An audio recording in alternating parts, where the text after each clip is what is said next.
हमें हमारी रोजी दिखाई जाती है जो कि जाहिद के घर से वापस आ रही थी और तब उसकी बग्गी में ही आंख लग गई थी। वो सो रही थी तो ईथन उसके साथ ही बैठा था। वो सोचता है ये तो बहुत ज्यादा थक गई होगी, लेकिन इसको मैजिक टावर जाना जरूरी है।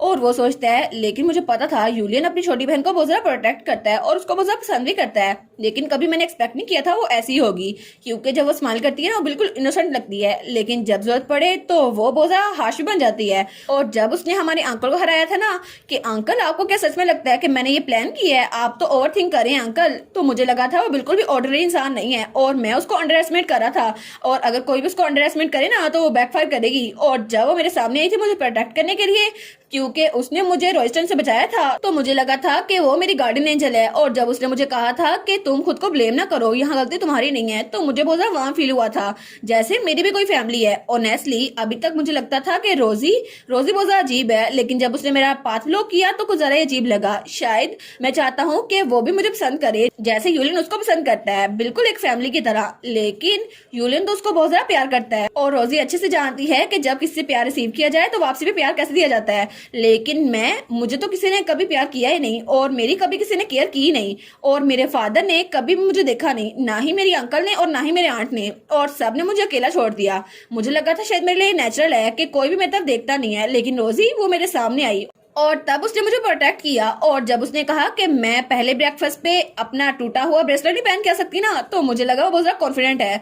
और उसको देखकर मुझे उसकी ये वाली साइड बहुत ज्यादा पसंद आई, क्योंकि वो बहुत ज्यादा कॉन्फिडेंट रहती है। और तब उसको देखता है तो हमारी रोजी सो रही थी, लेकिन सूरज की रोशनी उसकी आंखों में पड़ रही थी, तो वो सोचता है सूरज की रोशनी, मुझे इसको बचाना चाहिए। तो वो पर्दे बराबर करता है। वो कहता है अच्छा है मैं पर्दे बराबर ही कर दूं ताकि इसकी नींद डिस्टर्ब ना हो। लेकिन तभी हमारी हीरोइन की आंख खुलती है, तो जब वहां पर देखती है तो वो बहुत ज्यादा डर जाती है। वो कहती है क्या आखिर तुमने पर्दे बंद क्यों किए? नहीं ऐसा नहीं हो सकता। तो तब इथन कहता है रोजी क्या हुआ? तो वो बहुत ज्यादा डरी हुई थी। वो कहती है नहीं मुझे दोबारा से कैद नहीं होना, मुझे उस जगह पे ट्रैप नहीं होना, प्लीज ऐसा ना करो। तो इथन कहता है रोजी क्या हुआ तुम्हें? तो हमारी रोजी तो बहुत ज्यादा चिल्ला रही थी। वो कहती है मुझे बाहर निकलने दो, मुझे डार्क प्लेस से नफरत है, क्या कर रहे हो तो मुझे बाहर निकलने दो। तो तब वो खड़ी हो रही थी। तो इथन कहता है रोजी ऐसे खड़ी ना हो, कैरी छिल रही है तुम नीचे गिर जाओगी। लेकिन तभी उसको धक्का देती है। वो कहती है मैंने कहा ना मुझे दोबारा से कैद नहीं होना, मुझे यहाँ से जाने दो। और वो तो बहुत ज्यादा रोने लग गई थी, वो चिल्ला रही थी। तो इथन कहता है क्या हुआ रोजी?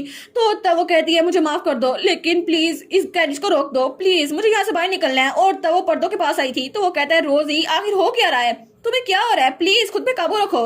लेकिन तभी वो पर्दा थोड़ा सा फट जाता है और सूरज की रोशनी हमारे रोजी के चेहरे पड़ती है। तो रोजी वो थोड़ा काम डाउन हो गई थी, लेकिन तभी कोचवान बगी रोक देता है। तो तब वो नीचे उतरता है। वो कहता है क्या कुछ गलत है?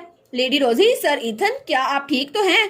और हमारी रोजी की आंखों में आंसू थे। तो ईथन उसको देखता है और वो बहुत ज्यादा शौक था। वो कहता है नहीं कुछ भी नहीं हुआ, मुझे लगता है कि रोजी वो थोड़ा सा डर गई थी। तो कोचवान कहता है सच में क्या आप लोग ठीक है? तो वो कहते हैं हाँ हाँ रोजी बस सो रही थी ना तो उसको डरावना ख्वाब आया था, उसके अलावा कुछ नहीं, आप आगे चल सकते हैं। तो रोजी वहां बिल्कुल खामोश थी। तो तब हमारा इथन कहता है रोजी तुम मुझे बता सकती हो आखिर ये पर्दों की वजह से था? तो वो कहती है नहीं ये पर्दों की वजह से नहीं था, लेकिन मुझे तंग जगह पे रहने से बहुत ज्यादा नफरत है। तो वो कहता है अगर मुझे पहले पता होता तो मैं ऐसा ना करता, मुझे माफ कर दो। वो कहती है नहीं नहीं मुझे पहले पता नहीं था, लेकिन ये डार्क के बारे में नहीं है, मुझे तंग जगहों पे अकेले डार्कनेस से डर लगता है और मुझे उससे नफरत है। तो वो कहता है डार्कनेस से, वो भी एक तंग जगह पर? और वो सोचता है हाँ बिल्कुल, हमारे मीनार में हमारे मेंशन में कभी भी कोई स्मॉल जगह थी ही नहीं, वहां पे तो सब खुली जगह थी, क्योंकि हमारे ग्रैंडपा को तो स्मॉल स्पेस पसंद ही नहीं है। वो कहते हैं बिगर और बिगर। तो तब हमारी रोजी कहती है मैं अनकॉन्शियसली ऐसी जगह से अवॉइड करती थी क्योंकि मुझे लगा था शायद मुझे ये नापसंद है, पर मैंने कभी ऐसा एक्सपेक्ट नहीं किया था। एक्चुअली जब मैं टेंपल में थी ना तो मुझे एक स्मॉल डार्क रूम में कैद किया गया था और मुझ पे एक्सपेरिमेंट होते थे। तो वो कहता है क्या तुम पे एक्सपेरिमेंट होते थे? तो वो कहती है वेल उन्होंने मुझ पे बहुत ज्यादा सीक्रेट एक्सपेरिमेंट किए, स्पेशली वो डिवाइन पावर को यूज करने के लिए बहुत ज्यादा एक्सपेरिमेंट करते थे। तो इथन तो बहुत ज्यादा शौक था। वो कहता है एक्सपेरिमेंट, लेकिन क्या टेंपल में ये सब कुछ होता है? और इथन सोचता है ग्रैंडपा तो हमेशा टेंपल से नफरत करते थे क्योंकि मुझे लगा था कि वो एक करप्ट जगह है, लेकिन वो इतनी ज्यादा खतरनाक है मुझे कभी लगा नहीं था। तो वो कहता है तुम ठीक तो हो ना, क्या तुम अभी भी डरती हो? वो कहती है हाँ लेकिन मुझे टेंपल से डर नहीं लगता, शायद ये बस एक पास्ट ट्रॉमा है जो मुझ पे चिपक गया है। तो वो कहता है और रोजी तुमने ये सब कुछ झेला? तो वो कहती है प्लीज इस बारे में मेरे भाई को मत बताना, प्लीज इसको एक सीक्रेट रखना। वो कहता है लेकिन ऐसे कैसे, मैं इसको सीक्रेट कैसे रख सकता हूँ रोजी, उसको पता ना चाहिए, यूलियन तुम्हारा गार्डियन है। तो वो कहती है हाँ लेकिन जब तक मैं स्मॉल जगह पे नहीं जाऊंगी ना, वो डार्क जगह नहीं होंगी, तो मैं ठीक रहूंगी, मैं केयरफुल रहूंगी, और अगर मेरे भाई को बचा गया तो इससे उसका दिल टूट जाएगा।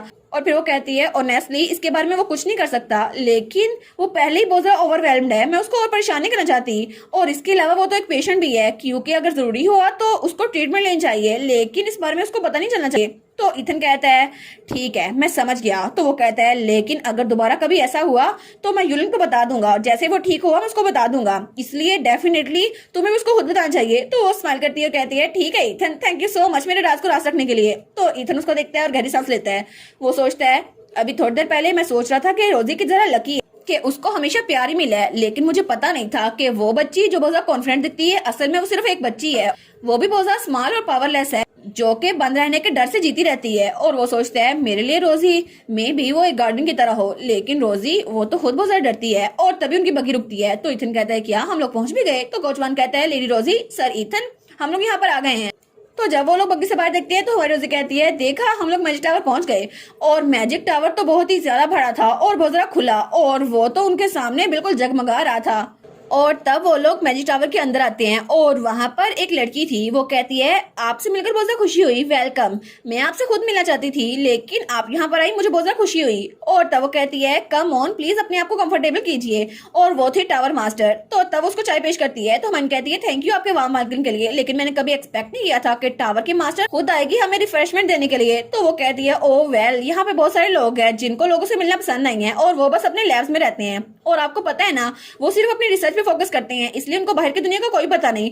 और उनमें से तो अक्सर को पता ही नहीं होगा कि मैजिक टावर टेम्पल के हाथों बिकने वाला था, लेकिन किसी को दुनिया की पड़ी नहीं है। तो हमारी अली सोचती है ठीक है, और वो सोचती है कि तो सेम टू सेम ईथन की तरह है, उसको भी ऐसे लोग ही पसंद है और ऐसी जगह ही। तो तब वो लड़की बहुत ज्यादा प्यार से हमारी हीरोइन की तरफ देख रही थी। तो हमारी सोचती है मैंने तो सुना था कि मैजिक टावर की मास्टर उसको भी लोगों से घुलना मिलना पसंद नहीं है, तो ये आखिर ऐसे क्यों देख रही है मुझे। और वो सोचती है शायद ये बहुत ज्यादा खुश होगी कि हमने मैजिक टावर को टेम्पल के हाथों बचा लिया, लेकिन अगर वो 137 बिलियन गोल्ड कॉइन न होते तो मैजिक टावर अभी तक टेम्पल के हाथों में होता। तो वो स्माइल करते हुए कहती है सच में सर यूलियन तो बहुत ज्यादा अमेजिंग है, आखिर वो इतना दूर तक कैसे देख सकते थे। और फिर वो कहती है उनकी मेमोरीज चली गई है ना, लेकिन मैं उम्मीद करती हूँ उनकी मेमोरीज वापस आ जाए। तो हमारी कहती है जी जी थैंक यू आपकी इतनी फिक्र के लिए। तो वो कहती है मुझे उम्मीद है उनकी मेमोरीज वापस आ जाएंगी, वो तो एक जीनियस है ना और बहुत ज्यादा वाइज पर्सन है। तो हमारी कहती है जी मैं भी ऐसे सोचती हूँ।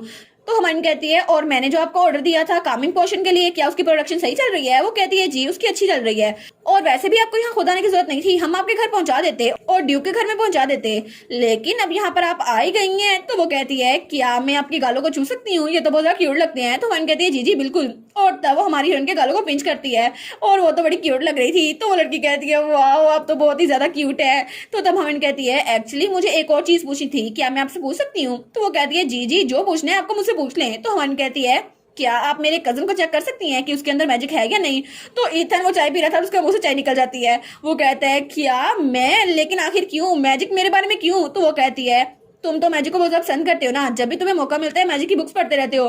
वो कहता है टैलेंट होना और बुक्स पढ़ना अलग बात है, मेरे पास कोई टैलेंट नहीं है, और प्लीज इसके लिए टावर मास्टर को बिना किसी रीजन के तंग ना करो, और अगर तुम्हारा हो गया हो तो हमें चलना चाहिए। तो हमारी एलिस उसको देखती है, सोचती है मुझे पता था कि ईथन ऐसे एक्ट क्यों कर रहा है, क्योंकि ईथन ने पूरा वक्त वहाँ पे मैजिक की बुक्स पढ़ने में गुजारा, लेकिन कभी भी उसकी मैजिक को बाहर नहीं निकाला गया। लेकिन ओरिजिनल में तो 15 साल की उम्र में मैं घर से भाग गया था और तब उसकी एबिलिटीज शो हुई थी, तो मैं चाहती हूँ कि अभी मैं उसकी हेल्प कर सकूँ। तो वो कहती है ईथन तुम्हें कैसे पता कि तुम्हारे पास कोई टैलेंट है भी या नहीं, चलो एक बार चेक कर लेते हैं, हम लोग यहाँ पर आ ही गए। तो हमारी सोचती है अगर वो अभी से ट्रेनिंग स्टार्ट करें ना तो मुझे लगता है वो अच्छा मेज बन सकता है। तो इथन उसको देखता है और कहता है रोजी मैं। तो रोजी सोचती है ईथन बिल्कुल मेरी तरह है, उसको भी लगता है कि हर कोई उसको बुरा समझता है और उसको सबसे दूर रहना चाहिए, लेकिन चाहे कुछ भी हो जाए हमें अपनी हेल्प खुद करनी चाहिए। और मैं भी तब बिल्कुल अकेली थी और मुझे लगा था कि मैं भी बिल्कुल सिंड्रेला की तरह हूँ और मेरा शूज वो कहीं गुम हो गया है, लेकिन तभी मेरी फ्यूचर सेल्फ मेरे पास आई और उसने मुझे वो शूज ला कर दिया, और अगर मुझ में इतना कॉन्फिडेंस ना होता तो मैं अपने शूज वापस ना पा सकती और अपनी लाइफ स्टार्ट ना कर सकती। तो वो कहती है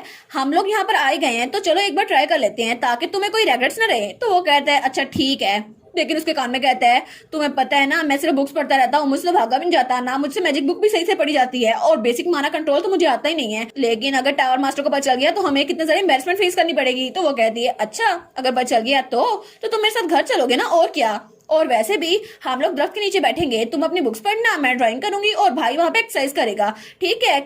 क्योंकि जब यूलियन ने अपनी पढ़ाई खत्म कर ली ना तो हम लोग इकट्ठे डिनर करेंगे, और चाहे कुछ भी हो जाए, चाहे रिजल्ट अच्छे आए या बुरे आए, हम लोग एक फैमिली की तरह लौट आएंगे अपनी डेली रूटीन में। तो तुम्हें मुझ पर ट्रस्ट है ना?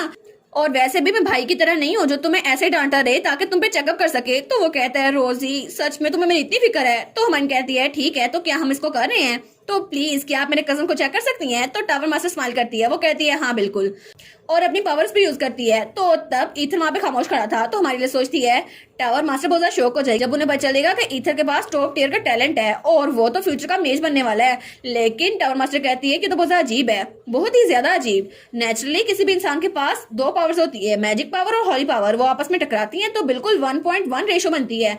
लेकिन मुझे ऐसा क्यों लग रहा है कि इथन के केस में बिल्कुल ही अलग है, इसके पास कोई होली पावर नहीं है। तो इथन कहता है क्या, तो हमारी लिस्ट कहती है लेकिन ऐसा कैसे हो सकता है। तो टावर मास्टर कहती है इसका मतलब है कि मेरे ओपिनियन में इथन के पास बेसिक मैजिक यूज करने की भी एबिलिटीज नहीं है और वो पावर ऑपरेशन को यूज नहीं कर सकता। तो वो दोनों कहते हैं क्या यूज नहीं कर सकता। तो हमारे लिए सोचती है आखिर ऐसा कैसे हो सकता है, इथन इसको यूज क्यों नहीं कर पा रहा, क्योंकि फ्यूचर में तो सबसे जबरदस्त मेज बनने वाला है लेकिन अभी उसकी एबिलिटीज यूज क्यों नहीं हो रही। और अगर ऐसा ना हुआ तो फ्यूचर में वो ग्रेट मेज कैसे बनेगा, क्योंकि उसके पास तो कोई एबिलिटीज नहीं है जैसे ये बता रही हैं। और इथन सोचता है देखा मैंने कहा था ना मेरे पास कोई एबिलिटीज नहीं है, अब मुझे उनके सामने एम्बैरस होना पड़ा। और इसी के साथ ये वाला पार्ट यहीं पर ख़त्म। तो आप लोग बताइएगा आप लोग को ये पार्ट कैसा लगा, और वीडियो को लाइक और चैनल को सब्सक्राइब लाजमी कीजिएगा। बाकी वीडियोस का लिंक भी स्क्रीन पर नज़र आ रहा होगा तो काइंडली उनको भी चेकआउट कर लें। और thank you so much for watching my videos. Stay safe, bye bye.